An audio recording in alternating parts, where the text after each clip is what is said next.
Hindi mo ba alam pag namatay ako, mamimiss ko yung mga pamangkin ko? Ang OA mo, pinatayan ka na ng electric fan, ang dami mong alam, ang dami mong sinasabi. Ikaw nga, pasakit-sakit ulo ka pa eh. Sino mas maraming alam sa atin?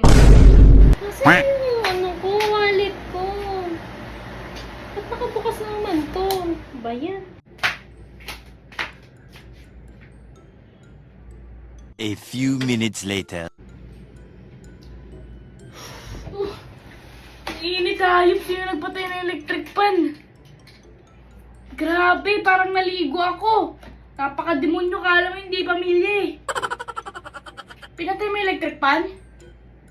Sino nagpatay? Sino nagpatay? Ano? Bakit pinagbibintangan mo ako? Dumaan lang ako. Tingnan mo yung pawis ko. Naghanap lang ako ng wallet. Grabe. Parang Eh ano hindi naman? pamilya. Eh ano Pinatay- naman? Kung ako nagpatay, Hindi pa nilalagnat yung electric fan oh. kanina pa yung nakabukas, maghapon kang tulog. Grabe, pamilya ba kita? Ate ba kita? Ay, ang pinapapatay ni mama yung electric fan, anong magagawa ko? Pinapapatay. Hindi ganun si mama. Ikaw yung may kagagawan nun kasi gusto mong gumising ako. Ganyan ang gali. Ang init, grabe. O bakit? Tingnan mo Ganyan yung ka rin pawis naman, ko. di ba? Ganyan ka rin naman, di ba? Kapag matutulog ako, papasok ka ng kwarto namin, bubuksan mo yung ilaw, tapos hindi mo papatayin. Oh, di ba?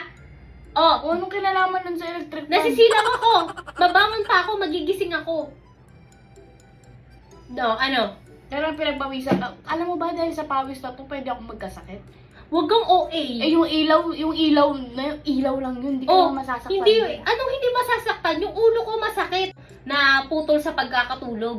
Oh, Pero eto, mas malala yung magiging sakit ko kapag natuyuan ako ng pawis, buti nagising ako, hindi ka man lang nag-concern. Oh, Nakakumot hindi pa mo ako. ba alam yung nangyayari sa akin? Pumipintig-pintig yung nasa utak ko. Hindi mo ba alam pag namatay ako, mamimiss ko yung mga pamangkin ko?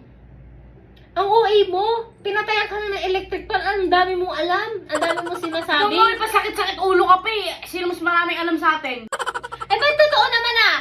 Naputol yung tulog mo. O, anong mangyayari? Hindi ba sasakit yung ulo mo? Pwede ka bumalik, pero yung pawis Ano hindi pwede na kang babalik bumalik? Ano ka ba? Kakailanganin mo pa ng mga katingko, ng mga ointment sa ilalagay mo sa ulo. Siyempre, hindi rin yun maaalis agad. Kailangan mo pa uminom ng gamot. Ang point ko, yung Oh. tulog, pwede mong balikan. Pero yung pawis, hindi mo na mababalik sa loob ng katawan yan. Yan ah. Oh, di ba? Healthy yan. Hindi to Yung healthy. paglalabas ng pawis. Yung matutuyuan ka ng pawis, hindi healthy yun. Malalabasan oo, pero matutuyuan hindi.